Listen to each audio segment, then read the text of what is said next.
I really appreciate you guys being able to come today. All right.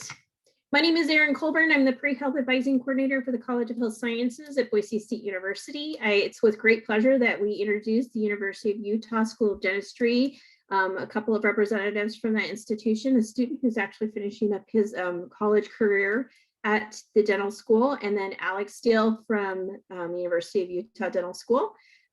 What we thought we would do is give them a chance to give some presentation and information, and then we would open the floor for questions and answers. So feel free to put those questions in the chat, and we can certainly, I'll keep watch and we'll go from there. Take it away, Alex. Perfect. Thank you, Erin. So welcome to Boise State University students. As Erin mentioned, I'm Alex Steele. I'm the admissions manager here at the School of Dentistry. I have Nathan Lai with me here. I'll have Nathan introduce himself at the end of the presentation, and then he's available to answer questions at the Q&A portion. And the great thing about Nathan is that he is graduating in just a couple weeks. So he has as much experience as any dental student who you'll talk to. So thank you for being here, Nathan. So I have a presentation that I'm going to run through. And if you have questions, just put them in the chat or write them down. We'll get to them at the end. So with that, we will get started. We have a virtual building tour that we are giving to students during this COVID age. And Dean Hume, pictured here, will get it kicked off for us.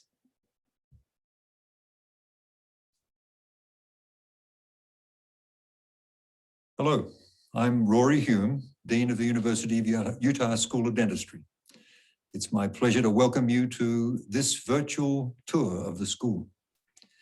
This video gives you a sense of our school and our dedication to service, education, patient care, research, and our very genuine and deep culture of welcome and inclusion.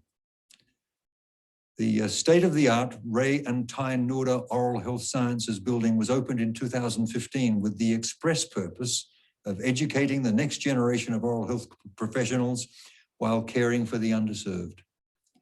We have 80 patient chairs, simulation and technique labs, student classrooms, breakout facilities, many with stunning views of Salt Lake City and our closely adjacent spectacular mountains. The School of Dentistry is an integral part of both the University of Utah and of University of Utah Health Enterprise. These great assets provide many incredible opportunities for student career development at a Tier 1 research institution. Of course, the school is not its building, but rather it's its people. Our students are engaged learners and caring clinicians. Our faculty and staff are committed to supporting our students and our patients. Every day, we're making a difference in the way oral health care is taught and experienced. I hope you enjoy this tour. I hope that you can feel our connected culture, and I hope that you come to visit us in person one day soon.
So a little bit more about our building. It was opened in February of 2015. So we've been open for about 6 years at this location.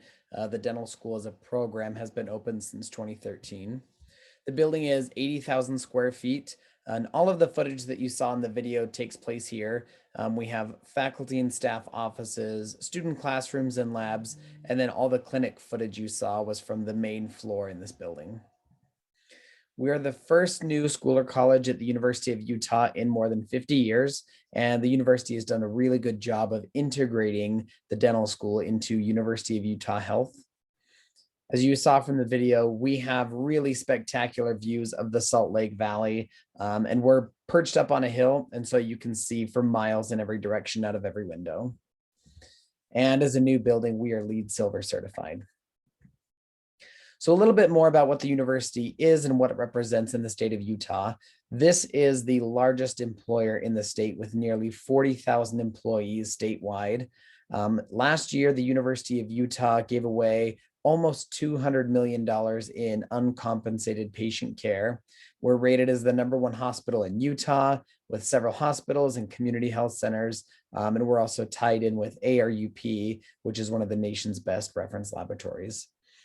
And in November of 2019, the University of Utah was invited to join the AAU, and the AAU is the Association of American Universities, and that is widely recognized as the elite research universities in the country. So think Stanford, Harvard, Yale, Princeton, and now the University of Utah is recognized among this group.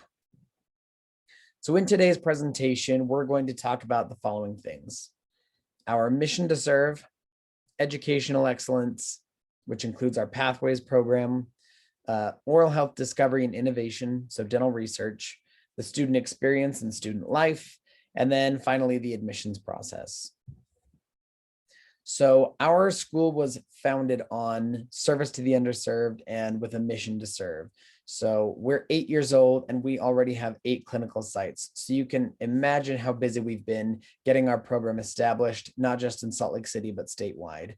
We partner in Southern Utah with Dixie State University in St. George to provide dental care in Southern Utah. And we go as far north as Ogden and partner with Weber State University's dental hygiene program. The rest of our clinical sites are here in the Salt Lake Valley, and students have rotations throughout those locations to provide care to patients in those areas.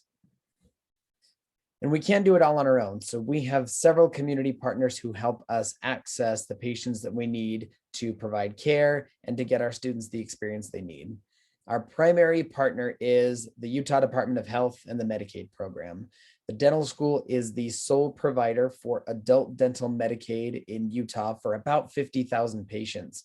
And that is patients who are elderly, patients who are blind or disabled, and then patients in recovery for drug abuse.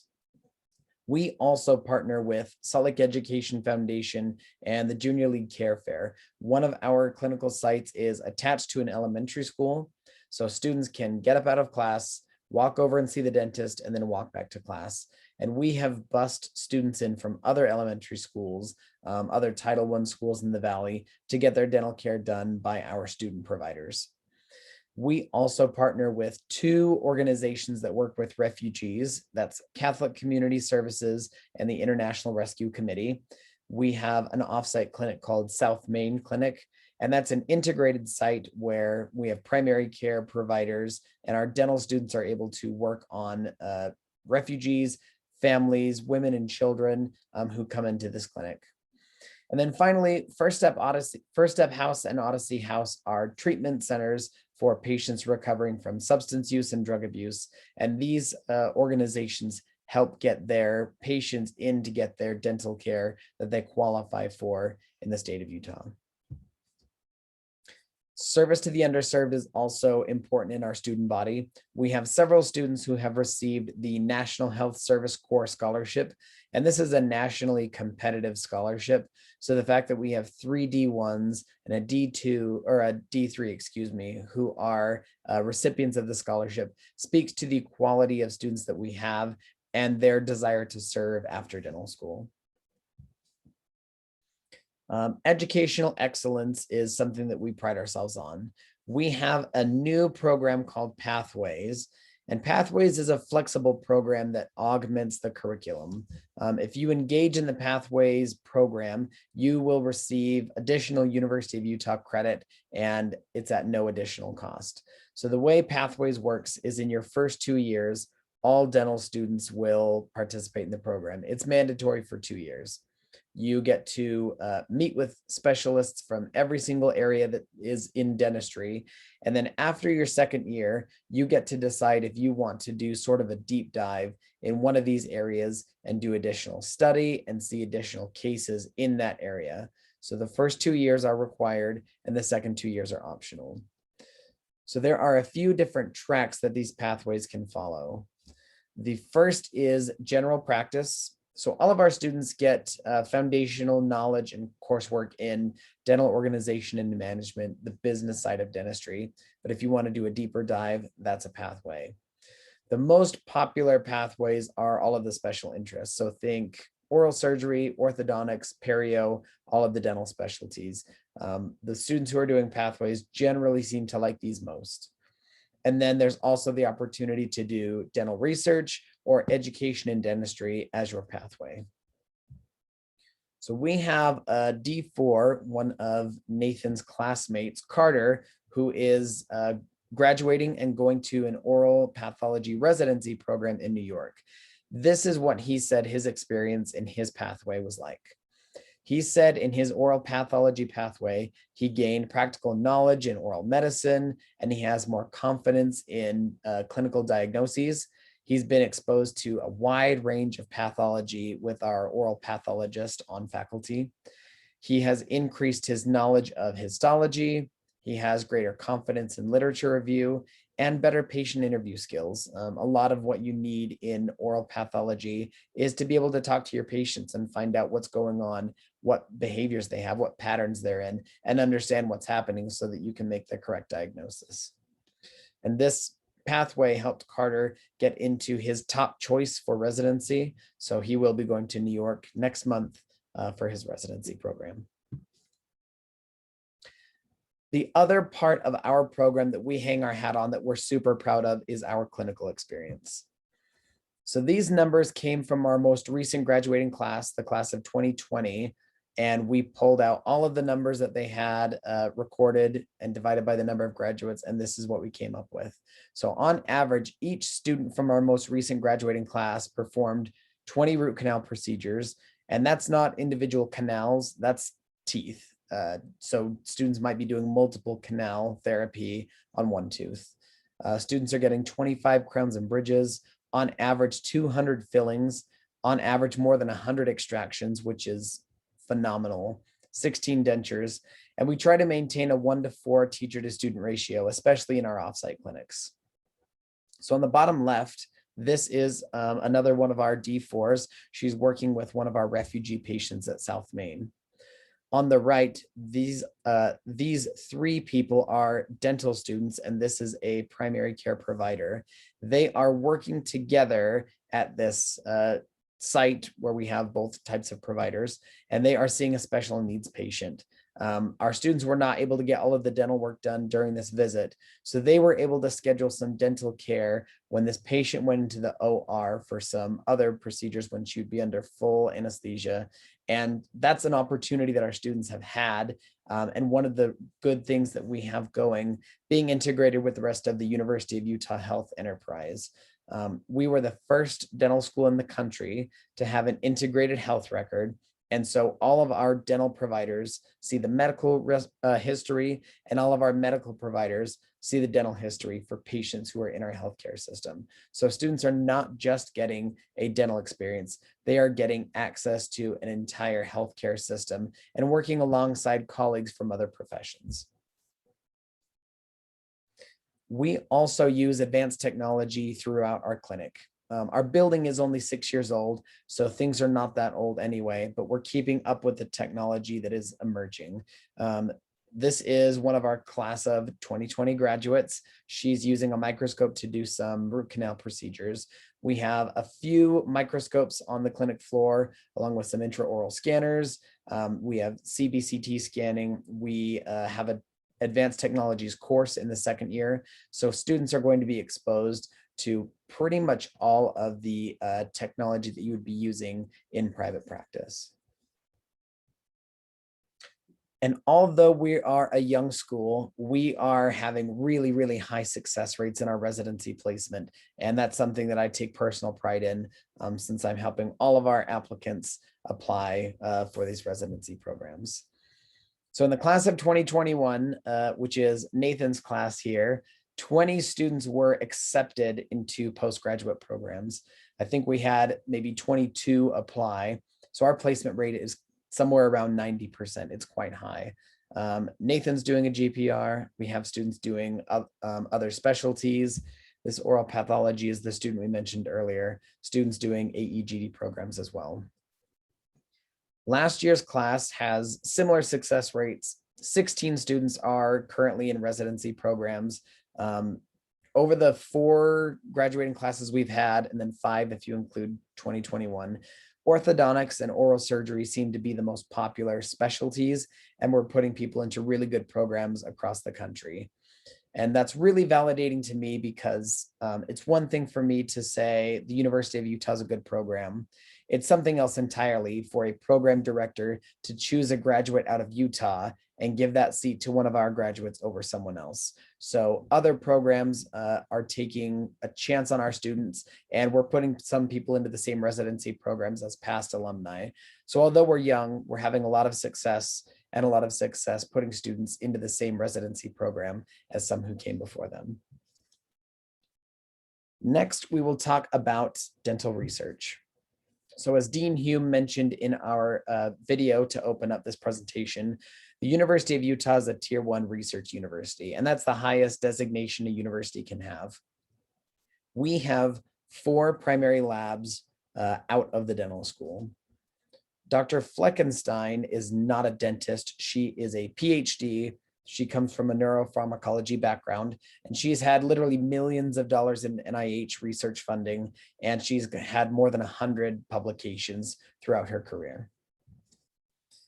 Dr. Pinzone studies dental materials and public health access to oral care, and she has taken some of her students on international trips to do dental research with her in Mexico before COVID. Dr. Weller comes to us from NIH, and she is a virologist, and she studies its impact on oral health. And Dr. Durham is our first endowed chair for the Clinicians Report Foundation. The Clinicians Report is a publication that looks at new and emerging technologies and procedures, and it is now linked to the University of Utah. Dr. Durham is our chair who sits with that organization. Our students have also been active in creating their own research opportunities. We've had students present locally at the Utah Dental Association meeting, nationally and internationally, and we've had students who have been published in JADA, which is the Journal of the American Dental Association. So these 3 students are all class of 2020 graduates, like the other students before. This is Adam Hine. Adam is now doing a pediatric dental residency at Primary Children's Hospital. Sarah Pham is at Alabama Birmingham doing a perio residency, and Yulia Petukova is now at the Mayo Clinic doing an oral surgery MD combined residency program, and she wants to get into facial reconstruction after she graduates. So if research is something that's important to you, let us know that that's something that you want to do, and we'll find an opportunity that works for you. And if you're going on to a residency program, research can absolutely help get you there, like it helped these 3.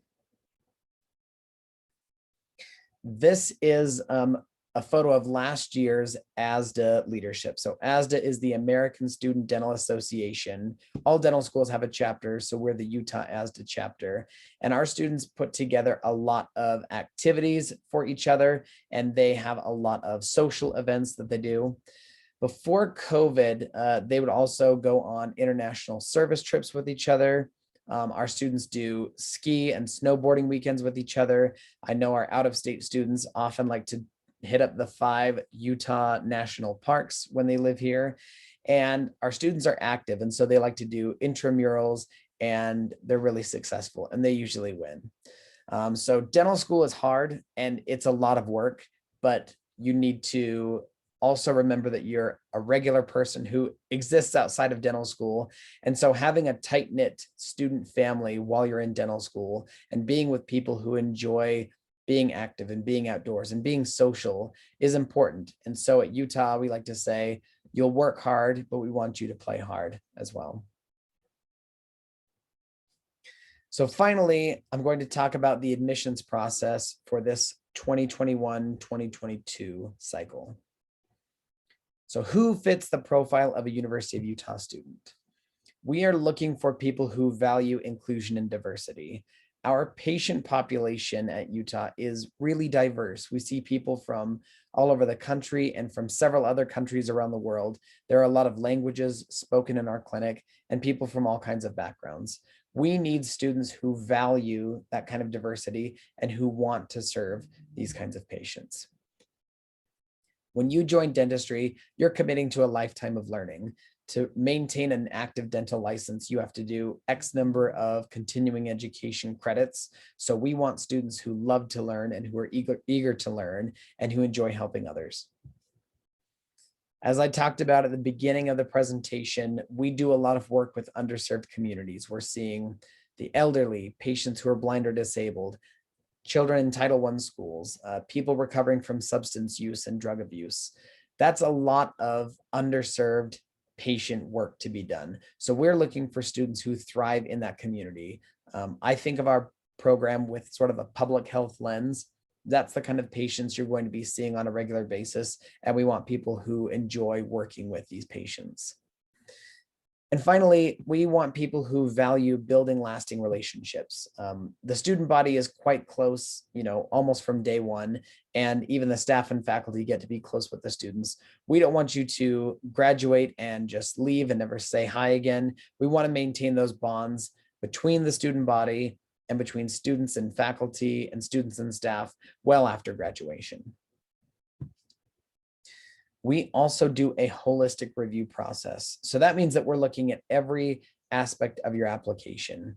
There's not one magic formula that gets you in, but there are a few minimums that you have to meet to be considered for our program. Those minimums are with your GPA and with your DAT scores. Our minimum GPA is a 3.0 and our minimum DAT scores are 17s across the board. So if you apply and you're under those minimums, you're not going to be considered for this year's application cycle. If you do meet those minimums, then you're going to be looked at by members of our admissions committee on a holistic basis. And so we'll start reading your letters of recommendation, your personal statement, learning about your service and research, shadowing, leadership opportunities. If you're invited for an interview, the interview is an important part of the overall application and the overall consideration of each individual candidate. And we require a situational judgment test. And this measures things that you can think of as soft skills. So your communication, your ethics, your collaboration, professionalism. Dentistry is a very human to human, person to person profession. And the situational judgment test gives us a way to measure these soft skills that aren't always evident in the other aspects of your application. We have a pretty standard list of prerequisite requirements. We only require one lab, and that's for microbiology. If you have other labs, that's fine. The only one that we will require is for microbiology. The application cycle opens on May 11th. Today is April 20th, so that's about 3 weeks or so out. And I expect to see plenty of applications rolling in right in the middle of May as soon as they're available.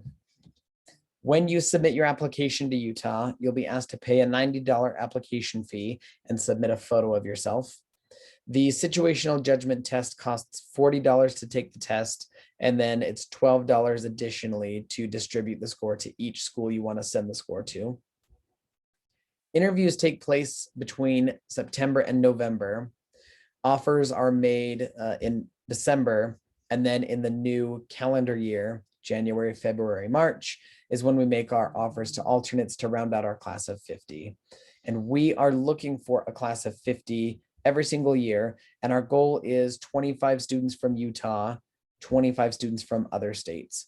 And I want you all to know, if you list, for example, Idaho as your state of residency on your application, you are considered an out-of-state resident throughout the admissions process. And if you're given an offer, you are given an out-of-state offer, and you'd be paying out-of-state tuition for the full 4 years. We don't allow students to change residency midstream, so just keep that in mind when you submit your application. We use a company called Certify to do background checks. And the nice thing with Certify is most dental schools have access to that background check. So if you receive multiple offers, you can do one background check through Certify, and probably all of the schools that you have the offer from will be able to access that same report.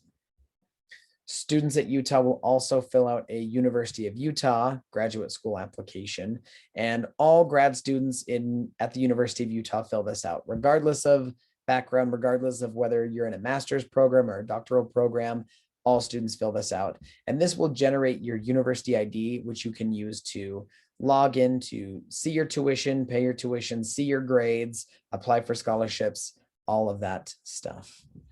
And we have all this information available on our website as well. So this email address is our dental admissions inbox. I'm actually the person who checks that, and my turnaround time on emails is pretty quick. So if you send an email to this address, you can expect a pretty quick response. But I want to thank you for being here and for watching this presentation.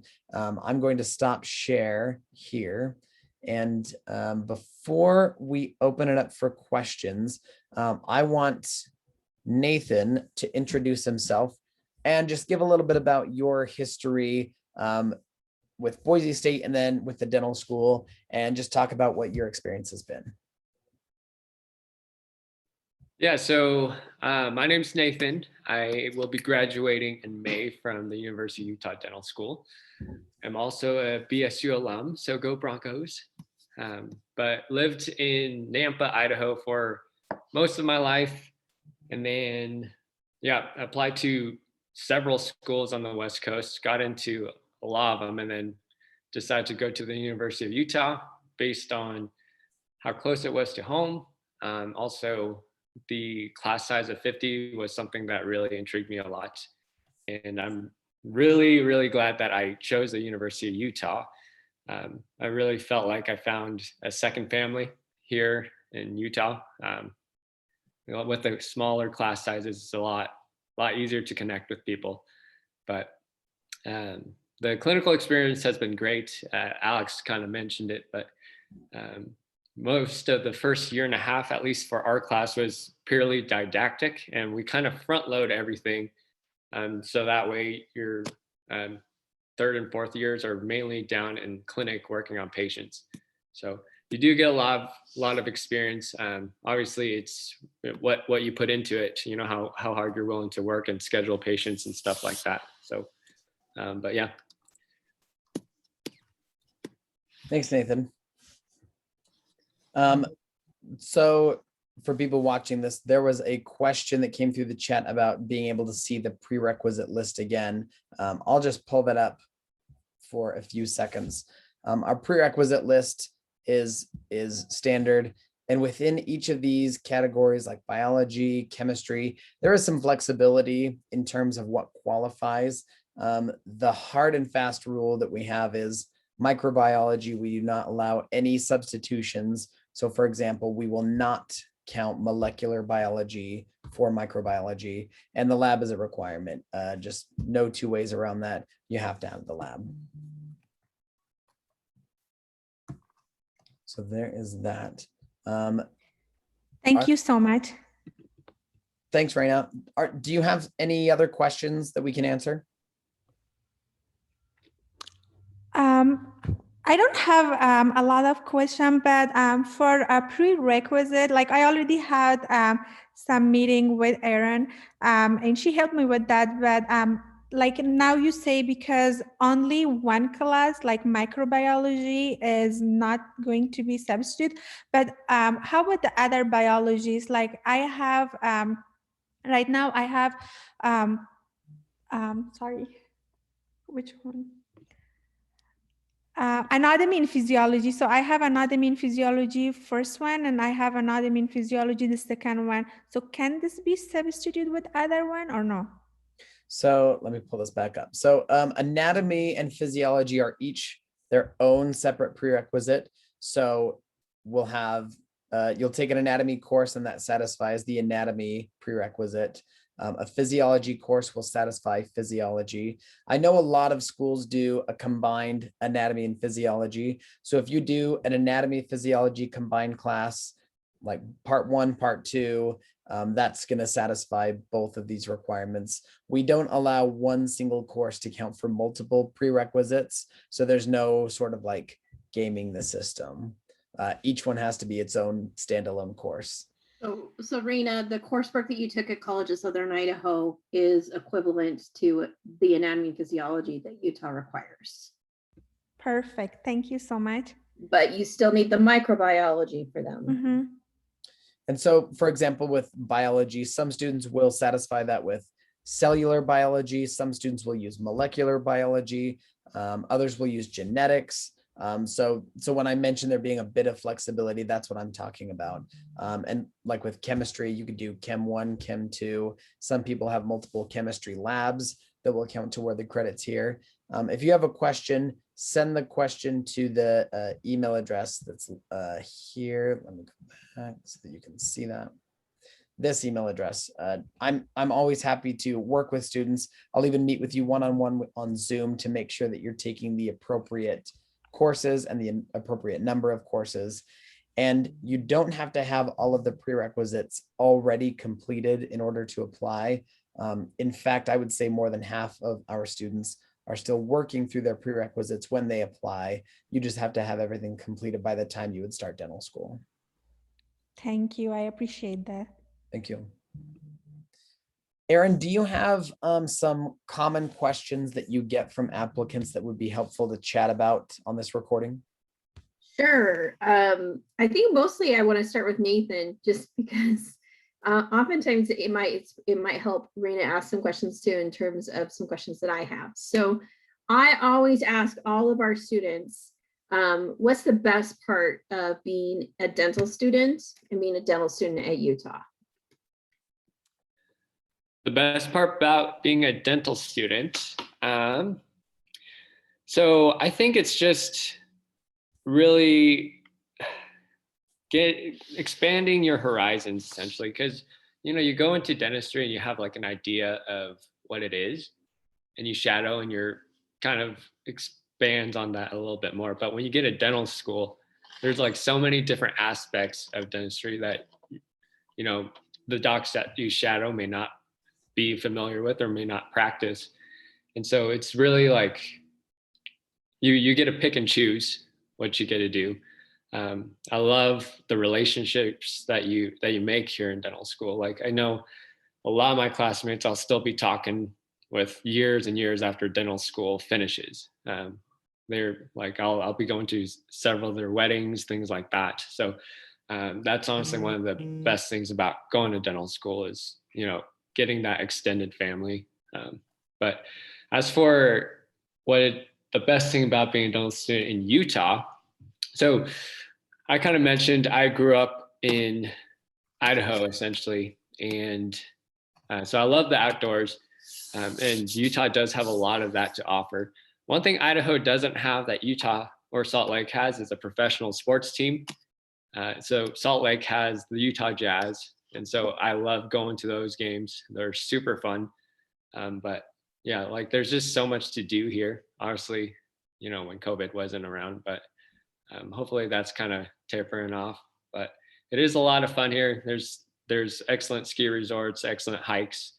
And yeah, the mountain ranges are great. So on the same line, what sucks about being a dental student, and what do you wish you would have known before you started dental school? So what sucks is how much work it is, honestly. I know for me, the first year and a half were pretty tough. For me, I'd get to school around 8, and classes would usually end around 5. And that's not including the time that you need to study or work on your lab things. And so a lot of times I wouldn't get home until probably 8:30 and cook dinner, go to sleep by 9:30 and then repeat. And so the days were super long. Thankfully, you know, your classmates are going through the exact same thing. And so they become your support system. You kind of laugh about things together, cry about things together. So yeah, that sucked about being a dental student. And then what was the second part of that question, Erin? What do you wish you would have known before starting? What I wish I would have known.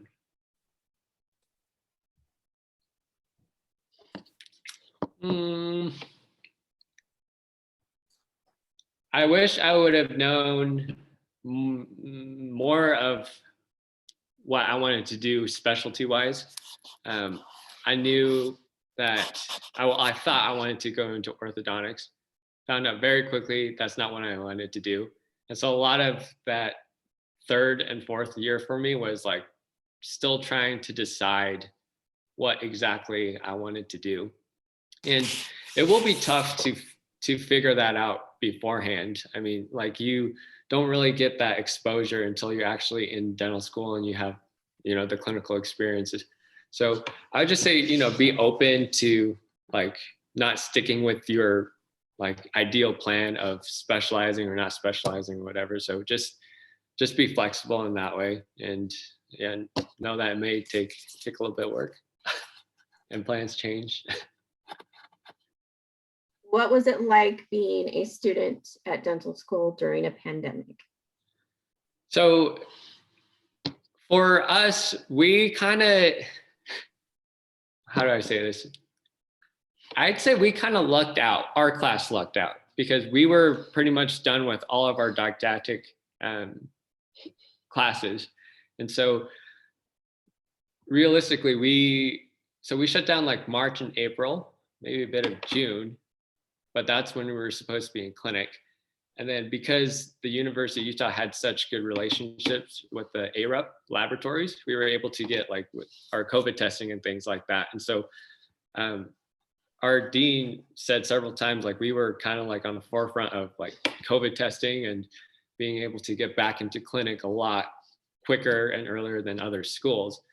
And so it was, and it still is kind of an annoyance getting all these COVID tests and things like that. And so that really frustrated a lot of our class and a lot of patients as well. But in terms of clinic and COVID, there was quite a bit of an adjustment, but one that we're used to now. But I have talked to several of the underclassmen about how it is with COVID and their Zoom classes, and some of them do find it difficult. You definitely don't get that same like interaction, companionship with each other when you're just doing classes on Zoom. And I know a lot of them didn't really even know who was in their class going into their second semester, just because how infrequently they were together in the same room. So hopefully that'll change for you guys when you guys apply and get in. Last one, and then I know Shannon has some. So my last question is, if you were standing across from yourself, what advice would you give to a student going to Boise State University to prepare for going to dental school? What would you say to them? I would say, you know, grades aren't everything. The DAT isn't everything.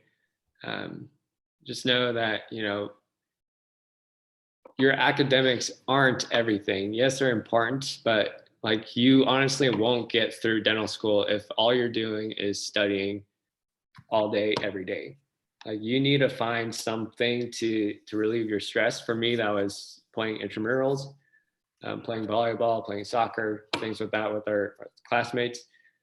Go out drinking once in a while on the weekends. So really, you need to just not think, okay, I have to get 100% on every single test or get an A or get a perfect 4.0, then I'll get accepted. Because like realistically, the admissions committee is looking at a lot more than your GPA, like Alex mentioned. They're looking at you as a whole applicant. Like they'll ask you like, oh, what do you do to like relieve stress? And you're like, I don't know, nothing.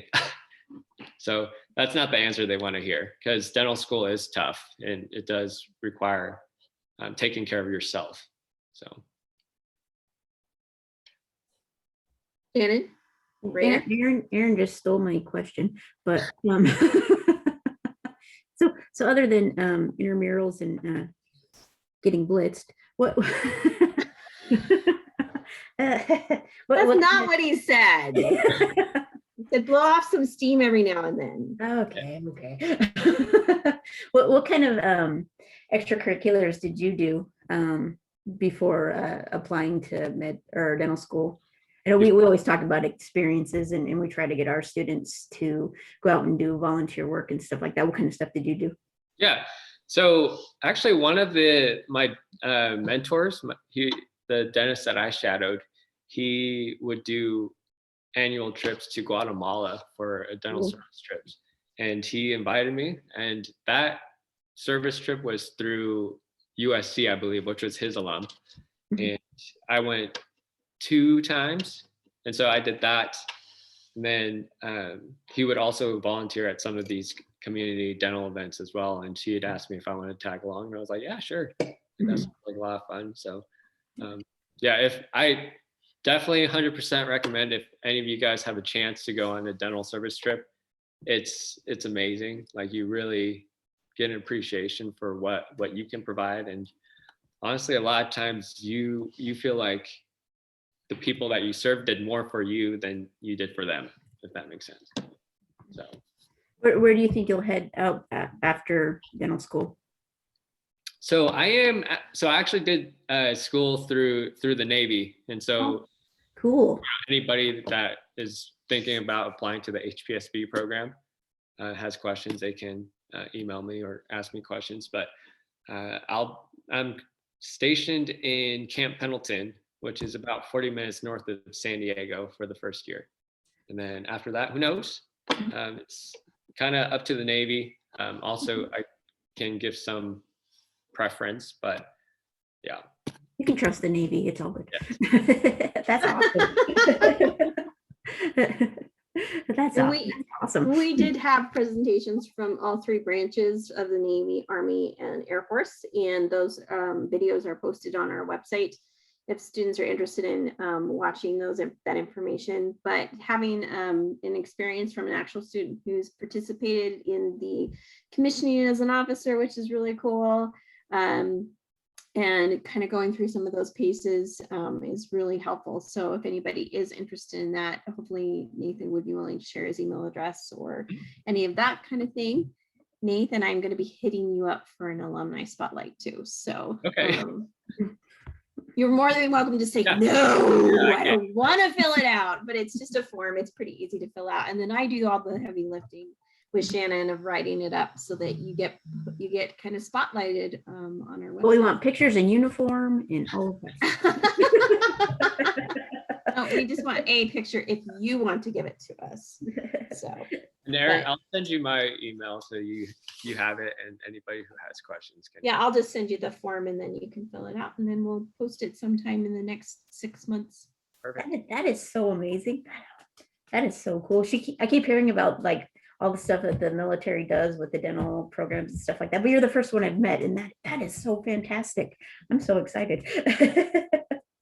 It's hard to get the dental one, huh, Nathan? The dental one's a little harder to come by than the med one for some reason. We've got a couple students that are trying to do that through the military, and so that's really cool. Yeah, it's really cool. Raina, do you have any more questions that we haven't thought of asking that are on the tip of your tongue? And no, it's good. You ask all my questions. So thank you. That always makes me feel good. Well, I really want to thank all of you for participating and coming to this. And I want to thank Alex and Nathan so much for coming and sharing some really great information. I like Utah a lot. I like the school, and I find all of the individuals very very interested in the world of dentistry and sharing what they have to offer. I think that Nathan would probably echo that. Raina, one of my favorite instructors from University of Utah School of Dentistry is Dr. Beltoff, who is one of the admissions. Is she the Dean of Admissions or the Associate Dean of Admissions? I can't remember. Dr. Bullock? Yeah, Dr. Bullock, sorry. Yeah. You're like, we don't know who Dr. you're Bullock talking about, is- Erin. I don't know who you're talking about, Dr. Bullock. Sorry, I'm Dr. sorry. Bullock is our Director of Admissions, and she's also the Associate Dean for the clinics. She was just promoted to that about a month ago. So Okay. she's doing Okay. double duty right now. Please tell her I apologize for saying her last name incorrectly. But Raina, she is she cares a lot about diversity in healthcare and dentistry, and specifically kind of also advocating for women in health. Because we love our male dentists, but we also would like to see a few more women in there too. So, but I have always enjoyed working with all of you. So I really appreciate your time today. If there are no more questions, I think we can close out. All right. Thank you to all the Boise State University students watching this, and go Utes. That was cheap. It worked. It worked.